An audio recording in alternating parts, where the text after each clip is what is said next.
시간이 이제 1분 정도 지나면 조국 후보자가 자신의 입장을 발표할 예정이기 때문에 이 토론을 계속 이끌어가면 또 시간이 맞지 않을 수도 있을 것 같아서 말이죠. 잠시 정리했다가 조국 후보자 이야기 들어보고 쥐소미하든 아니면 조국 후보자 관련 이야기든 저희가 그다음에 넘어가도록 하겠습니다. 김영환 의원, 현재까지 나온 얘기로 조국 후보자가 갑자기 아침 출근길도 아니고 인사청문회가 열린 것도 아니고 국민청문회도 아닌데 입장을 발표한다. 뭐 상당히 많은 분들이 관심을 가질 수밖에 없는데 네. 어떤 전망이 나오고 있습니까? 뭐 후보직 사퇴한다 이렇게까지 나올까요? 아니면은 네. 제기되는 의혹들에 대해서 어떠한 부분들에 대해서는 제가 이렇게 행동하겠습니다. 이런 얘기가 나올까요? 2시 반에 엠바고라서요. 예. 그 내용을 갖다가 다 얘기할 수는 없을 것 같습니다만은 그동안에 이제 여론에서 지적받은 그 문제에 대해서 나름대로 그 국민 정서에 반응하는 그런 발표가 있을 것 같습니다. 예. 뭐 기본적으로 갑자기 매일 아침 출근길에 이야기하고 인사청문회 때 모든 걸 다 말씀드리겠습니다라고 했는데 조국 후보자가 오늘 갑자기 2시 반에 뭔가 이야기하겠습니다라고 나온다면은 이거는 꼭 얘기해야 되겠다라고 하는 필요성 때문에 아마 하지 않았을까 싶고요. 오늘 아침 민주당 회의에서도 뭔가 사과를 해야 된다. 현장 그림 좀 들어오면 좀 보여주면서 제가 이야기를 하겠습니다. 2시 반이 막 지나갔는데 현장에 아직 조국 후보자의 모습은 보이지 않고 있는 것 같고요. 저기가 종로의 적선 현대 빌딩이고 조국 후보자의 인사청문회 준비단 사무실이 있는 곳입니다. 바로 여기에서 조국 후보자가 잠시 뒤에 자신의 생각을 발표한 예정인데 어떤 얘기를 할지는 잘 모르겠습니다만은 조국 후보자가 그동안 출근길 말고는 기자들의 질문에 답변한 적도 없고 이런 상황이기 때문에 갑자기 이 시각에 조국 후보자가 입장을 발표한다. 어떤 얘기를 할지 많은 언론사의 기자들이 현장에서 촉각을 곤두세우면서 조국 후보자를 기다리고 있습니다. 조국 후보자에 대해서 오늘 아침에 민주당 같은 경우도 그동안 볼 수 없었던 얘기들이 좀 나왔죠, 김영환 의원? 예, 그렇습니다. 그러니까 그동안 조국 후보자는 이제 자기에 대해서 제기되는 그런 의혹들에 대해서 청문회에서 밝히겠다 이렇게 했는데 한국당에서 계속 청문회에 대해서 합의하지 않으니까 민주당에서 그러면은 국민 청문회를 여는 방안에 대해서 얘기를 했습니다. 그래서 오늘 아침에 그 출근하면서 국민 청문회를 열어주면은 거기에서 자기가 성실히 답변하겠다 그렇게 얘기를 했는데요. 그리고 이제 갑자기 오늘 2시 반에 이렇게 입장 발표를 하겠다는 것을 보면은 그동안 제기됐던 의혹 중에서 일부에 대해서 직접 해명을 하고 거기에 대해서 자기의 입장을 밝히는 그런 내용이 될 텐데요. 앞으로 또 국민 청문회가 열리게 된다면은 그때 뭐 기자들의 질문도 받고 포괄적으로 얘기하겠지만 오늘은 그 중에서 일부 자기가 생각하기에 중요하다고 여겨졌던 그런 면에 대해서 짤막하게 입장을 발표할 것 같습니다. 지금 이 화면을 좀 저희가 이 스튜디오나 현장 화면을 같이 좀 볼 수 있었으면 좋겠다는 생각이 들어요. 조국 후보자가 2시 반이라고 예고를 했는데 2분이 넘어가는 시간에도 아직 현장에 도착하지는 않고 있고요. 그러면 조국 후보자의 이야기, 아침 출근길 이야기를 좀 들어볼 시간이 될지는 모르겠습니다만 지금 현장 상황으로 봐서는 아직까지 현장이 뭐 긴박하게 돌아가고 있지는 않습니다. 이 화면을 좀 분할해서 현장 화면도 좀 보면서 이야기를 좀 했으면 좋겠다는 생각이 듭니다. 왜냐하면 또 조국 후보자 이야기 듣다가 갑자기 현장으로 넘어가면은 이게 시청자 여러분께서 헷갈리실 수가 있으니까 저희가 좀 이야기를 계속 할 테니까 좀 화면을 좀 분할해서 준비가 되면은 그때 한번 조국 후보자 출근길을 좀 이야기하는 그런 장면을 좀 보도록 하겠습니다. 오늘 아침에 제가 들은 이야기는 민주당이 말이죠. 이해찬 대표가 취임 1주년 기자간담회도 했고 또 최고위원회에서 김혜영 최고위원이 청년 대표인데 사과를 해야 된다고 이야기를 했어요. 또 이해찬 대표가 대단히 송구스럽다는 이야기까지 했습니다. 이건 민주당 입장에서도 조국 후보자 그동안 철저하게 전부 근거 없는 의혹이다 이렇게 이야기를 했는데 민주당 입장에서도 상황이 간단치 않다 뭐 이렇게 느끼고 있다는 얘기 아니겠습니까? 그렇죠. 특히 이제 오늘 여론조사를 나온 걸 보면 20, 30대 젊은 층뿐만 아니라 여성층에서의 지지, 이반이 급속하게 벌어지고 있는 게 확인되고 있는 상황이고 더더군다나 오늘은 지금 서울대학교에서는 8시에 이전에 저희가 민주화 시위를 하던 아크로폴리스에서 지금 이 조국 후보자 사퇴를 요구하는 촛불 시위를 하겠다는 거고 또 고려대학교에서도 그 아남 캠퍼스 중앙 광장에서 지금 촛불 집회를 하겠다는 예. 거거든요. 그런 점들이 상당히 부담이 됐겠죠. 예. 민주당에서 나오는 저 이야기, 조국 후보자 뭐 지명 철회나 사퇴 이야기는 아닙니다만 어쨌든 간에 조국 후보자 그동안 제기됐던 의혹들이 간단치는 않다. 그대로 넘어갈 수는 없다. 적어도 여기에는 민주당 대표가 그렇게 이야기를 했다고 한다면은 민주당 지도부도 동의했다는 얘기 아니겠습니까? 네, 맞습니다. 그러니까 지금 조국 후보자 딸과 관련돼 있는 여러 의혹들이 제기되고 있는 것은 그건 단순히 이건 뭐 규정에 어긋났다 아니다의 문제는 뛰어넘은 거 아닌가 싶습니다.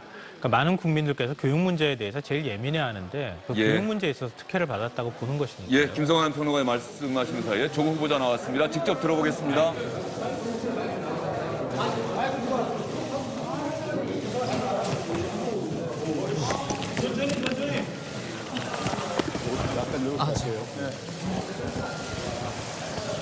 저는 최근 저와 가족을 둘러싼 국민들의 따가운 질책을 받고 송구한 마음으로 밤잠을 이루지 못하고 있습니다. 그동안 저를 비롯한 저희 가족들은 사회로부터 과분한 혜택과 사랑을 받았다고 생각하고 있으며 그 생각에는 현재도 한치의 변함이 없습니다. 그럼에도 불구하고 제 스스로를 돌아보고 몸을 낮추는 겸손함이 부족한 채 살아왔던 것 같습니다. 먼저 두 가지 실천을 하고자 합니다. 첫 번째로 제 처와 자식 명의로 되어 있는 펀드를 법이 정한 절차에 따라 공익법인에 모두 기부하여 이 사회의 혜택을 제대로 받지 못한 소외된 사람들을 위해 쓰이도록 하겠습니다. 신속히 법과 정관에 따른 절차를 밟도록 하겠습니다. 두 번째로 웅동학원 이사장이신 어머니께서 이사장직에 물러나는 것을 비롯하여 저희 가족 모두는 웅동학원과 관련된 일체의 직함과 권한을 내려놓겠다고 저에게 밝혀왔습니다. 향후 웅동학원은 개인이 아닌 국가나 공익재단에서 운영될 수 있도록 관계기관과 협의, 이사회 개최 등 필요한 조치를 다하겠습니다. 공익재단 등으로 이전할 때 저희 가족들이 출연한 재산과 관련하여 어떠한 권리도 주장하지 않을 것입니다. 국가나 공익재단이 웅동학원을 인수하여 항일 독립 운동의 정신을 계승하고 미래인재 양성에만 온 힘을 쏟을 수 있도록 하겠습니다. 단지 국민들의 따가운 질책을 잠시 피하기 위한 것이 아닌 진심에서 우러나온 저의 실천입니다. 전 가족이 함께 고민하여 내린 결정입니다. 저는 그동안 가진 사람으로서 많은 사회적 혜택을 누려왔습니다. 그 혜택을 이제 사회로 환원하고자 합니다.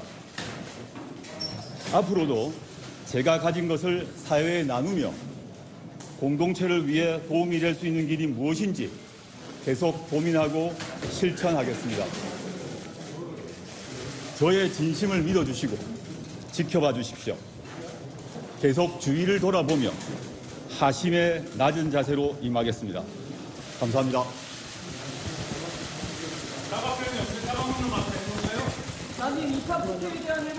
조국 법무부 장관 후보자가 자신의 생각을 밝히고 다시 사무실로 올라가고 있습니다.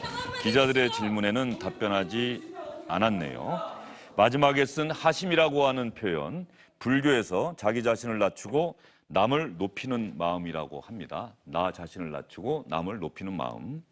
조국 후보자 이야기를 간략하게 요약을 해드리도록 하겠습니다.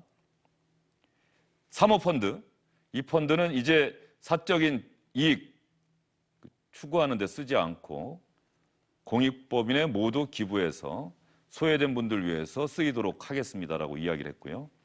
웅동학원 있지 않습니까?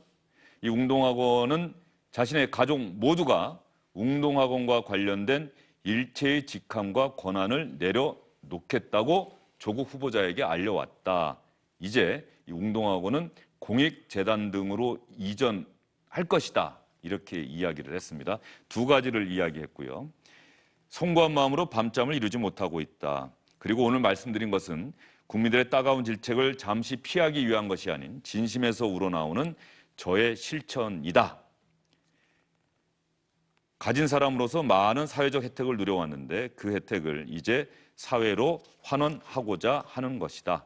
저의 진심을 믿어주시고 지켜봐 달라. 이렇게 이야기를 했습니다. 오늘 대부분 우리 정태훈 전 의원께 먼저 질문 드렸으니까 김성환 평론가께 먼저 한번 질문 드려볼까요? 어떻게 들으셨습니까? 임명 전에 이런 문제가 터지기 전에 이렇게 조치를 취하거나 이렇게 살았으면 얼마나 좋았을까 하는 그런 아쉬움이 오늘 기자회견 보면서도 느끼는데요. 일단 본인과 관련돼 있는 제일 큰 의혹이 이렇게 크게 세 덩어리 아닙니까? 딸과 관련돼 있는 의혹, 그리고 사모펀드, 네. 그리고 웅동학원 관련돼 있는 부분에서 지금 이제 뭐 여러 가지 의혹이 제기되고 있지만 가장 기본적으로는 조국이란 사람이 그동안에 국민께 여러 가지 말들을 해왔던 것, 조국이라는 그 현재 어떤 법무부 장관 후보자로서의 지위까지 오를 수 있었던 것은 그런 국민들의 신뢰, 그리고 사회 공정과 정의를 위해서 노력하는 사람이라고 하는 그런 믿음 같은 게 있었는데요. 그게 인사검증 과정에서 많은 부분 훼손을 당한 것이죠. 근데 그런 측면에서 본인이 과거에 실천하지 못했던 걸 뒤늦게나마 이런 방식을 통해서 환원하겠다라고 하는 의지를 표명했다 이렇게 생각합니다. 예, 정태훈 전 의원은 어떻게 들으셨습니까? 국민들이 조국 후보자한테 물어보고 있는 것은 딸의 논문을 특혜적으로 그리고 위법적으로 만들어서 그것을 대학교 입학하는데 부정하게 썼는가 안 썼는가에 대해서 입장을 내놔라라는 거 하고, 사실상 사모펀드라고 하지만 가족펀드에 편법으로 법무부 장관이 되려고 하는 사람이 편법으로 운영한 거 아니냐, 이거에 대한 질문이고요. 세 번째가 당신이 이사로 있었던 웅동학원에서 부친과 동생이 편법으로 이익을 사취한 거 아니냐, 그러고 나중에 이 학교가 청산되면 결국은 그 수익이 돌아가는 거 아니냐, 거기에 대한 이사로서의 책임이 있느냐 없느냐, 이걸 지금 물어보고 있는 거예요. 그런데 거기에 대한 대답은 아무것도 안 하고 맨날 가짜 뉴스라고 얘기하고 의혹을 부풀리지 말라고 얘기하고, 이제 와서는 펀드 다 기증하겠다. 펀드 기증하기 전에 그 펀드가 가족 펀드의 성격이 맞는지 안 맞는지를 얘기하라 이거예요. 예. 네, 그리고 말씀하신- 잠시만요. 예, 두 분이 계속해서 또 이야기를 주고받으시라고 저도 생각이 드는데, 이 한 가지 이 재밌는 부분인가요? 저희는 2시 반 엠바고라고 아까 말씀하셨죠? 그렇죠. 2시 반 엠바고라고 하면, 시청자 여러분 엠바고라고 하면 그때까지는 저희가 기자들이 내용을 알고 있어도 이야기할 수가 없습니다. 조국 후보자 이야기를 통해서 직접 들어야 되기 때문에.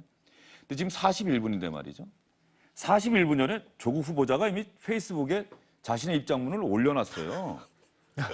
그러니까 저는 이게 지금 2시 반 엠바고라고 하는 게 정말 확인된 사실인지, 그 조국 후보자는 이미 2시에 자신의 입장문을 SNS에 올려서 조국 후보자와 친구 사이인 분들이 이 글을 먼저 이미 다 퍼나르고 있는 상황인데, 우리 기자들만 조금 전에 저희도 내용을 파악하고 있는데도 말씀을 못 드린 상황인데, 뭐 중요한 부분은 아닙니다만 어쨌든 그런 일이 있었다는 걸 좀 말씀을 드리고요. 두 분의 의견이 상당히 엇갈리고 있는데, 오늘 조국 후보자 이야기 중에 하나, 지금 현재 처음에는 산호맹, 그다음에 사모펀드, 그리고 조국 후보자 딸의 문제로 갔는데 이 딸의 문제에 대해서는 오늘 언급은 없네요. 네, 뭐 이건 사실은 어떻게 조치를 취할 방법이 현재로서는 별로 없는 거 아닙니까? 그러니까 딸이 뭐 부산 의전원까지 다 그만둔다 하더라도, 그렇다 하더라도 의혹이나 국민적 분노가 사그라질 문제는 아니라고 보고요. 또 좀 더 나아가면 한국의 교육제도가 그렇게 지금 현재 만들어져 있고 상당 부분의 사람들이 그런 제도들을 활용했던 측면들도 저는 부정하기는 어렵다고 생각합니다. 그러니까 이 부분은 인사청문회 과정에서 공식적으로 사과하고 어떤 방식으로 여기에 대한 부정함이 있었는지 없었는지를 본인이 좀 밝혀야 되는 차원이라고 생각하고요. 지금 제가 뭐 다른 것들을 많이 반박할 생각은 없고요.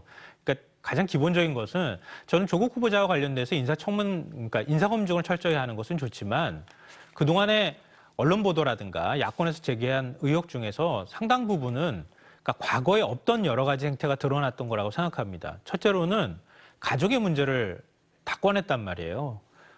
가족의 문제까지 다 조국 후보자의 책임인 양 몰아가는 듯한 그런 보도들은 저는 그건 맞지 않다고 기본적으로 생각하고요. 그래서 잠시만요, 김성환 평론가. 네. 공직 후보자 입장에서 가족의 문제를 후보자의 잘못인 양 뭐라는 것은 맞지 않다고 말씀을 네. 하셨는데, 역대로 그리고 많은 분들이 과연 그 후보자 가족, 문제를 후보자의 문제로 인식하지 않고 분리해서 보는 경우가 있었습니까? 한 가지만 저는 그러니까 그 부분은 제가 정책 기자를 가족의 문제라고 얘기하는 게 뭘 이거는 얘기를 하는지. 제가 진행자로서 드리는 질문이니까 정태근 전 의원께서 그렇게 질문하시면 제가 마치 정태근 전 의원 편을 드는 것 같이 제가 오해가 될 수 말씀드린 있으니까. 의도를 말씀하셨으니까 예. 그 말씀드린 의도를 다시 한번 말씀드리면요. 예를 들면 제가 제 동생을 책임질 수 없습니다. 제 형의 문제를 책임질 수 없습니다.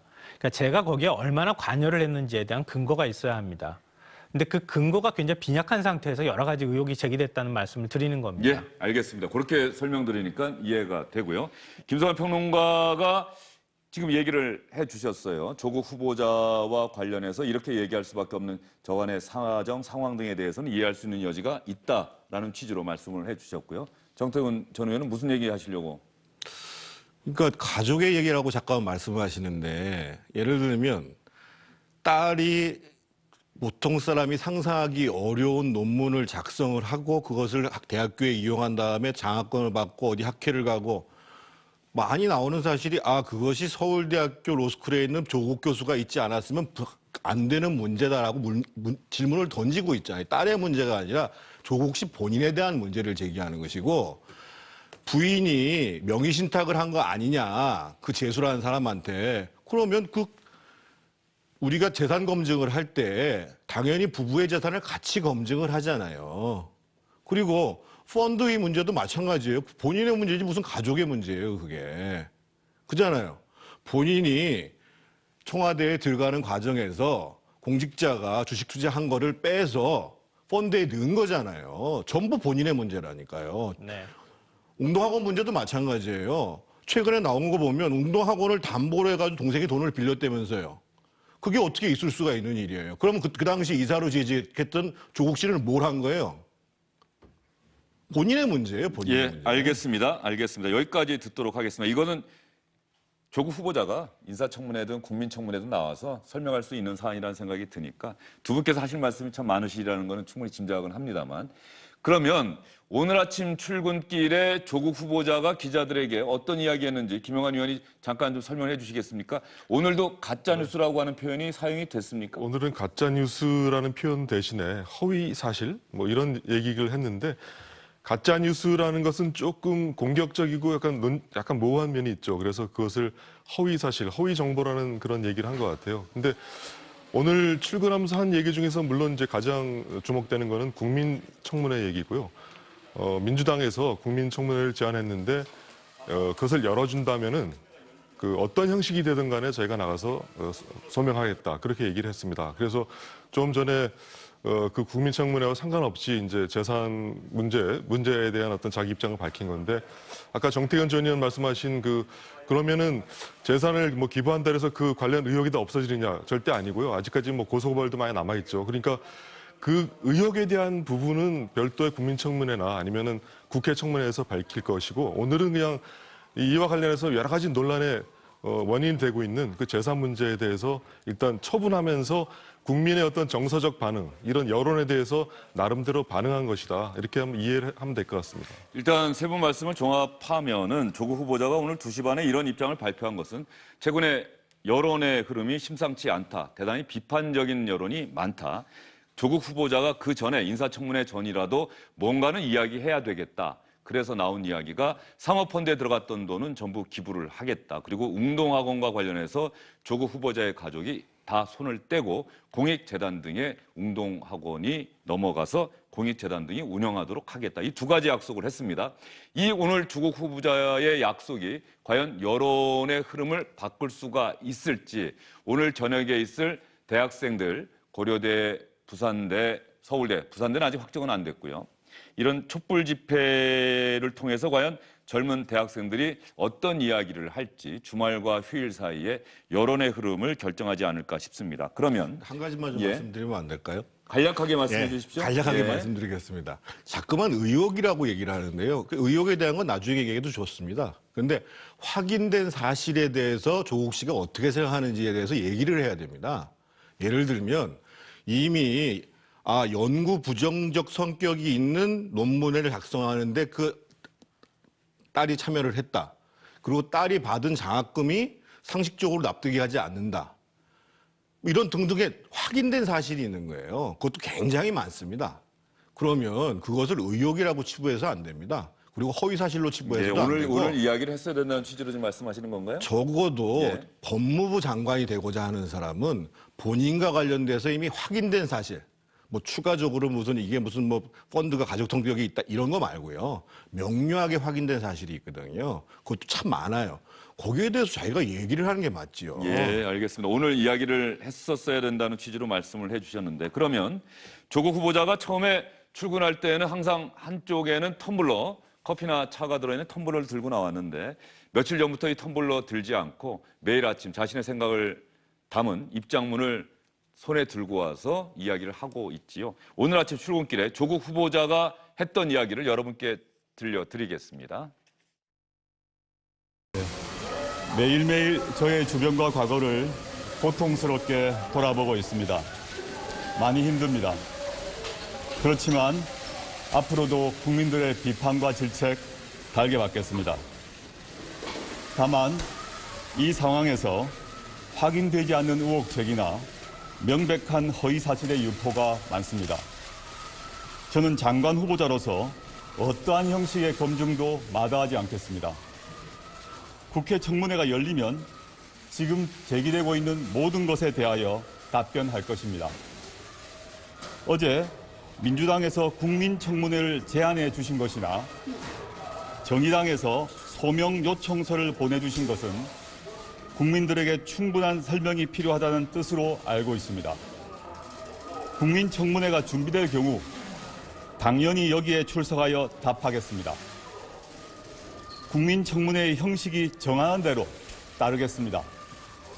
그리고 정의당의 소명 요청에도 조속히 응하겠습니다. 감사합니다. 자유한국당 쪽에서는 사흘 동안 청문회 열면은 개최를 하겠다고 했는데 후보자님 생각은 어떠신가요? 제가 처음 듣는 얘기인데요. 그건 정당에서 알아서 합의할 사항 같습니다. 조국 후보자가 처음과는 많이 달라졌네요. 이제 걸어가면서 하는 질문은 거의 받지 않고 대답을 안 했었는데 오늘은 또 걸어가면서 하는 질문에도 대답을 했어요. 그러면 조금 전에 보셨겠습니다만 조국 후보자가 조금 전인 오후 2시 30분 조금 넘어서 입장을 발표했는데 그 입장이 자신의 거취 문제와 관련한 것이 아니고 최근에 언론 보도를 통해서 또 자유한국당에서 제기했던 그런 의혹 가운데 두 가지 핵심 부분이 있지 않습니까? 사모펀드, 웅동학원과 관련한 문제에 대해서 조국 후보자가 자신의 생각을 밝혔습니다. 두 가지 실천을 하고자 합니다. 첫 번째로 제 처와 자식 명의로 되어 있는 펀드를 법이 정한 절차에 따라 공익법인에 모두 기부하여 이 사회의 혜택을 제대로 받지 못한 소외된 사람들을 위해 쓰이도록 하겠습니다. 신속히 법과 정관에 따른 절차를 밟도록 하겠습니다. 두 번째로 웅동학원 이사장이신 어머니께서 이사장직에 물러나는 것을 비롯하여 저희 가족 모두는 웅동학원과 관련된 일체의 직함과 권한을 내려놓겠다고 저에게 밝혀왔습니다. 향후 웅동학원은 개인이 아닌 국가나 공익재단에서 운영될 수 있도록 관계기관과 협의, 이사회 개최 등 필요한 조치를 다하겠습니다. 단지 국민들의 따가운 질책을 잠시 피하기 위한 것이 아닌 진심에서 우러나온 저의 실천입니다. 전 가족이 함께 고민하여 내린 결정입니다. 전 가족이 함께 고민하여 내린 결정입니다. 그러면 조국 후보자가 오늘은 오후 2시 반에 처음으로 출근길이 아닌 곳에서 자신의 생각을 밝혔습니다. 왜 그랬을까요?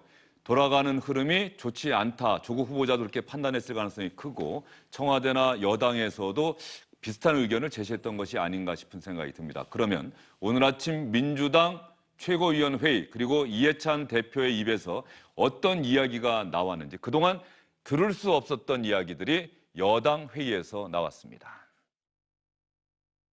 국민들께서 조국 후보자 논란에 관해서 굉장히 속상해하시고 걱정도 많이 하시는 걸 잘 알고 있습니다. 집권 여당의 당 대표로서 이 점에 대해서는 정말로 송구스럽게 생각을 하고 죄송스럽게 생각을 합니다. 저도 조국 후보자에게 국민들께서 이렇게 분노하시는 지점에 대해서 청문회에서 진솔하게 사과를 하는 것이 중요하다고 생각을 하고 있고, 자초지종을 소상하게 한 점 남김없이 밝혀가지고 국민들이 판단을 겸허히 받아들이는 게 중요하다고 지금 생각을 하고 있습니다. 후보자 딸의 논문과 대학 및 대학원 입시와 관련한 부분은 그것의 적법, 불법의 여부를 떠나 많은 국민들이 납득하기 어려운 부분으로서 조국 후보자의 진심 어린 사과와 함께 인사청문회에서 진실된 사실관계를 명확히 밝혀주길 바랍니다. 비슷하지 않습니까? 이해찬 대표와 김영 최고위원 사이에 두 사람이 한 이야기가 상당히 비슷하게 나왔습니다. 조국 후보자의 진심 어린 사과, 국민에게 진실되게 소상하게 설명을 해야 한다. 그런데 이해찬 대표는 며칠 전에 있었던 의원총회 마무리 발언, 언론 보도를 통해서 많이 나왔었습니다. 지금 언론 보도를 보면 정권을 흔들려고 하는 것으로 보인다. 당에서 정교하게 대응해야 한다. 엄중한 상황이다. 다른 목소리를 개별적으로 내는 것은 당에 도움이 되지 않는다. 이렇게 이야기를 했었는데 오늘 이해찬 대표 입장에서 송구스럽게 생각합니다라고 하는 단어가 처음 나왔습니다. 이 부분이 상당히 주목할 만한 부분이다라는 생각이 들고요. 야당들에서는 오늘 아침에 어떤 이야기가 나왔는지 여러분께 보여드리도록 하겠습니다. 지금 현재의 흐름, 여당과 조국 후보자가 이전과 다른 태도를 보이고 있는데 지금의 흐름에 영향을 미치는 것, 바로 다른 야당들의 목소리도 영향을 미치지 않았을까 싶어서요. 저희가 준비한 게 있습니다. 얼마나 논란과 의혹이 많으면 하루에도 몇 개씩 단독 기사가 줄줄이 터져 나올 수 있는지 국민들은 신기해할 정도입니다. 청문회 제대로 해야 되겠습니다. 여러분, 국회 인사청문회법에 따르면 인사청문회는 원칙적으로 3일 이내의 기간 동안 하게 되어 있습니다. 조국 후보자의 인사청문회는 그 대상이 이미 단독이라는 아우가 생길 정도로 너무 많기 때문에 하루의 청문회로는 모자랄 것 같습니다. 인사청문회법에 따라서 3일의 청문회 제안을 합니다. 그렇게 해야지만 정말 제대로 된 진실 규명, 자질 검증, 그러한 청문회가 될 것입니다. 여당이 청문회에서 진실을 밝히고자 한다면, 청문회 보채기가 또 진정성이 있다면 인사청문회 3일 개최에 대한 제안을 받아주실 것을 정중히 요청합니다. 아들아, 내 딸들아, 서러워마라. 너희들은 자랑스러운 국민의 아들이다. 좋으로 입고 부냐, 만난 건 먹고 부냐. 아서라 말아라, 부하려로다. 우리는 특권 귀족자이자 교육 반지왕 조국을 더 이상 용납할 수 없다. 오늘 우리는 조국 캐슬이라는 특혜와 반칙에 당당히 싸울 것이다. 조국 후보자는 지금 당장 사퇴하라. 국민적 분노의 댐이 무너지기 직전이다. 조국을 사랑하거든 조국 스스로를 버려라. 조국 후보자의 자식이 교육과정에서 거쳐온 유학, 특목고 진학, 의학 논문 저자 참여, 장학금 수혜 과정 등의 이력들은 우리 사회에서 교육이 불평등을 재생산하는 과정이 된 현실과 사회적 지위에 따른 자원과 기회의 차등을 적나라하게 드러내고 있습니다. 그러나 이것이 조국 후보자만의 문제는 아닙니다. 진보를 자처해온 기성 정치인들 모두 성찰해야 할 문제입니다. 기득권의 해소를 말하는 정치인들조차 자신의 자녀에게는 기득권을 물려주고 싶어 한다면 청년들은 대체 무엇을 보고 변화의 희망을 품어야 한단 말입니까? 정의당이 아직 당 차원에서 입장을 정리하지 않았습니다만 정의당 청년 대변인이 조국 후보자에 대해서 대단히 비판적인 이야기를 했고요. 민주평화당의 여성 당원들이 나와서 늙은 군인의 노래를 틀었는데 그 마지막에 좋은 옷 입고프냐 만난 건 먹고프냐 아서라 말아라 군인 아들 너희로다. 네, 이런 흐름들이 지금 현재 조국 후보자나 또 민주당 청와대에 상당한 영향을 미치고 있지 않겠는가 이런 생각이 좀 들어요. 상당히 영향을 많이 미칠 거고요. 아까 제가 말씀드렸던 것처럼 오늘 저녁에 서울대 학생들하고 고려대 학생들이 촛불을 든다는 것도 굉장히 신경 쓰일 건데 제가 보기에는 예를 들면 지금 이제 정의당의 이제 앞으로 데스노트가 계속 어떻게 나올 것이냐가 궁금할 텐데 이전에 안경환 장관 같은 경우 장관 후보자 같은 경우는 불법 혼인신고 30년 전에 불법 혼인신고한 거 가지고 사퇴를 한 거예요. 예를 들면 최종호 국토교통부 장관 후보자 같은 경우는 다주택 소유 및 편법 징여 가지고 사퇴를 했어요. 그래서 그런 정도의 것으로 간략하게 말씀해 하신 분들이 많이 계시는 걸 보면 지금 조국 후보자는 형평이 안 맞아요. 이미 나와 있는 사실이. 예, 알겠습니다. 조국 후보자와 관련한 이야기로 저희가 주제를 바꿔서 이야기를 했는데 참 오늘 바쁩니다. 청와대에서는 잠시 뒤인 오후 3시부터 GSOMIA 한일 군사정보보호협정 종료와 관련해서 추가 브리핑이 있다고 합니다. 지금 화면에 청와대의 모습이 나오고 있는데 2시 반에는 조국 법무장관 후보자가 자신의 입장을 밝혔고 이제 3시부터는 청와대에서 한일 군사정보보호협정 GSOMIA 종료와 관련한 추가 브리핑이 있을 예정입니다. 어떤 이야기들이 나올지 궁금한데 지금 누가 하는 걸로 돼 있죠? 김현종 안보실 2차장이 지금 나오고 있네요. 지금 막 나왔군요. 그러면 김현종 국가안보실 2차장의 추가 브리핑 시청자 여러분과 함께 저희도 들어보도록 하겠습니다. 먼저 설명을 하고 기자들의 질문을 받을 것으로 예상됩니다. 안보실 2차장 김현종입니다. 어제 정부의 한일 GSOMIA 종료는 많은 고민과 검토 끝에 국익에 따라 내린 결정이었습니다. GSOMIA는 양국 간 고도의 신뢰 관계를 기초로 민감한 군사 정보를 교환하기 위한 것인데 일본이 이미 한일 간의 기본적인 신뢰 관계를 훼손되었다고 하는 상황에서 우리로서는 GSOMIA를 유지할 명분이 상실되었습니다. 일본은 작년 우리 대법원의 판결이 1965년 청구권 협정과 위배되며 따라서 우리가 국제법을 위반하였고 우리 정부가 대법원 판결을 시정하는 조치를 취할 것을 요구하면서 우리에게 부당한 경제 보복 조치를 취하였습니다. 다시 강조하지만 우리 정부는 1965년 청구권 협정을 부인한 적이 없습니다.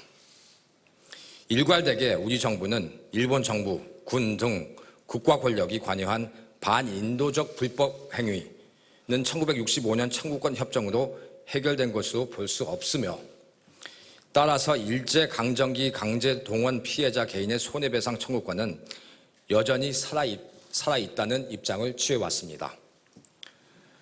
작년 대법원 판결은 이것을 확인한 것입니다. 일본 외무성 조약국장도 1991년 8월 27일 1965년 한일 청구권 협정으로 개인 청구권 자체가 소멸된 것이 아니라는 입장을 표명했습니다. 또한 2차 대전 중 사이베리아 억류되어 강제 노역을 당했던 일본인의 개인 청구권의 문제에 대해 일본 스스로도 일본 소련 간 공동선언에 따라 개인 청구권이 포기된 것이 아니라는 입장을 표명한 바 있습니다. 일본 정부는 우리 대법원 판결을 국제법 위반으로 규정하고 우리 정부가 이를 시정할 것을 요구하고 있지만 이는 사법부의 독립성과 삼권 분립의 원칙을 무시하는 것으로서 정상적인 민주주의 국가에서는 사법부에 대한 정부의 간섭은 상상도 할 수 없는 것입니다. 그간 일본의 지도층은 기존 주장만을 반복하면서 대화에 전혀 진지하게 임하지 않은 채 우리가 국제법을 일방적으로 위반한 만큼 우리가 먼저 시정 조치를 취해야 한다고 하고 지속적으로 요구를 하기만 했습니다. 이에 대해 우리는 일측과 외교적으로 문제를 해결하기 위한 다양한 방안에 대해 열려 있다고 하면서 지속적으로 대화를 추진했습니다. 우리 정부는 7월 2번에 걸쳐 고위급 특사를 일본에 파견했고 8월 초에는 우리 주일 대사가 일본 측 총리실 고위급을 통해서 협의를 시도했으나 결과는 변함이 없었습니다. 이건 터킹 포인트 없는 파트인데 심지어 8월 15일 광복절에도 우리 고위급 인사가 일본을 방문을 했습니다. 그러나 결과는 똑같았습니다. 우리 산업부도 일본 측이 문제 삼고 있는 우리 측의 수출 허가제도 문제를 협의하기 위해 일본 경상성 측에 대화를 지속적으로 요청했습니다. 7월 16일 산자부 경산성 담당 국장 간 협의 요청에 이어 7월 24일 WTO 일반 이사회에서의 수석 대표 간 1대1 대화 제안, 7월 27일 RCEP 장관 회담 제안 등 수차에 걸쳐 실무 협의를 제안했지만 일본은 이에 일절 응하지 않았습니다. 대통령의 8월 15일 광복절 경축사에서도 우리는 일본의 대화를 손길을 내밀었고 심지어 경축사 발표 이전에 일측에 이러한 내용을 알려주기까지도 했습니다만 일측은 아무런 반응을 보이지 않았고 고맙다는 언급조차도 없었습니다. 8월 21일 베이징에서 개최된 한일 외교 장관 회담에서도 일측은 기존 입장만을 반복할 뿐 진지하게 대화에 임하지 않았습니다. 정부 차원의 노력만 있었던 것은 또 아닙니다. 국회 차원에서도 7월 31일부터 8월 1일간 한일의원연맹 소속 우리 측 의원들이 일본을 방문해서 일측 의원들과 협의를 해보았지만 우리 대표단이 현지에서 어떠한 대우를 받았는지에 대해서는 제가 지금 이 자리에서 설명 안 해도 여러분들이 다 잘 알고 계실 것입니다. 또한 문희상 국회의장의 특사 자격으로 박지원 더불어민주당 의원도